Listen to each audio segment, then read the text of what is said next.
Assalamualaikum warahmatullahi wabarakatuh. Kembali lagi bersama Spirit Edukasi, media edukasi digital untuk pendidikan. Sahabat edukasi, Bapak dan Ibu guru, pada kesempatan ini saya masih melanjutkan tentang modul pembatik di level 1. Pada kesempatan ini saya akan menyampaikan materi atau mereview materi modul 2 di kegiatan belajar 1, yaitu tentang mengoperasikan perangkat TIC atau gawai berbasis Android. Nah, dari materi modul 2 KB1 ini tujuannya adalah peserta diharapkan dapat mengenal sistem operasi Android. Yang kedua, karakteristik gawai berbasis Android, sehingga peserta diharapkan mampu untuk mengenal sistem operasi Android dan mengenal karakteristik gawai berbasis Android. Nah, itu tujuan dan indikator pencapaiannya dari modul 2 KB1 ini. Baik sahabat edukasi, Bapak dan Ibu guru, masuk ke materi, yaitu pemanfaatan gawai berbasis Android untuk pembelajaran. Nah, di sini Bapak dan sekalian, kita harus memahami perangkat gawai berbasis Android. Nah, mereview materi, apa sih sebetulnya gawai? Gawai dalam bahasa Inggris disebut dengan gadget, yaitu suatu peranti atau instrumen yang memiliki tujuan dan fungsi praktis yang secara spesifikasi dirancang lebih canggih dibandingkan dengan teknologi yang diciptakan di era sebelumnya tentunya. Nah, itu disebut dengan gawai. Kemudian Bapak Ibu sekalian, apa sih manfaat gawai? Yang pertama tentu memperlancar komunikasi. Kita sering terbantu dengan adanya gawai atau gadget ini, itu bisa mempercepat komunikasi antara satu dengan yang lainnya. Kemudian mengakses informasi, tentu kita sering mendapatkan cepat informasi yang kita dapat melalui gadget. Kemudian wawasan bertambah jelas. Kenapa? Karena dengan memiliki gawai atau memanfaatkan gadget, otomatis wawasan kita bertambah karena selalu update terhadap informasi dan komunikasi.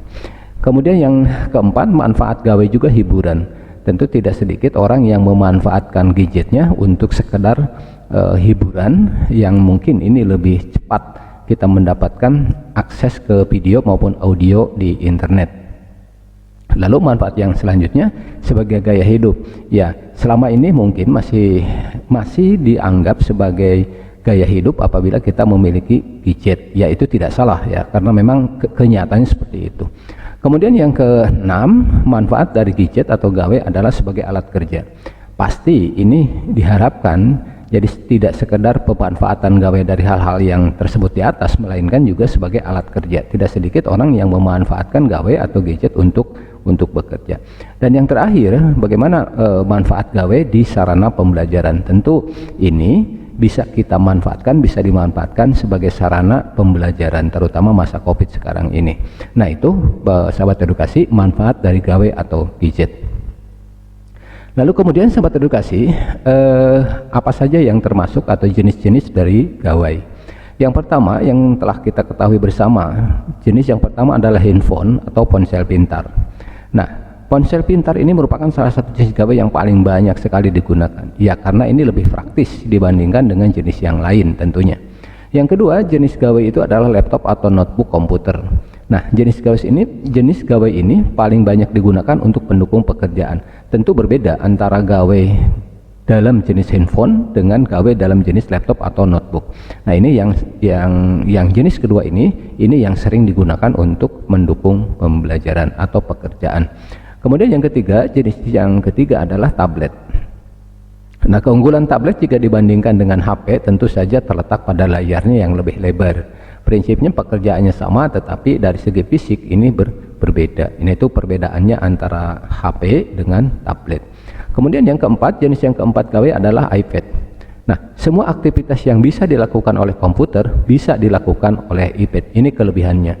Jadi lebih simpel, lebih praktis ya. Nah, tentu dari sisi penampilan juga berbeda. Kemudian jenis yang lainnya di sini ada kamera digital. Kenapa kamera digital dikategorikan sebagai jenis gawai? Karena apa?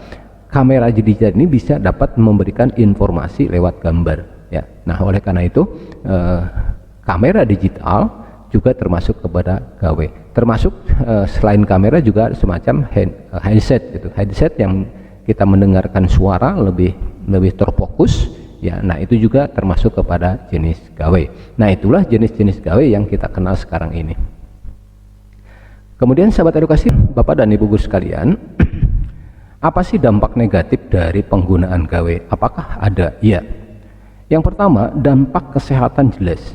Gangguan penglihatan, mengubah struktur tulang, menurunkan fungsi pendengaran, menurunkan stamina karena kurang tidur apabila menggunakan gawe yang berlebihan. Tentu dampak negatifnya kepada kesehatan.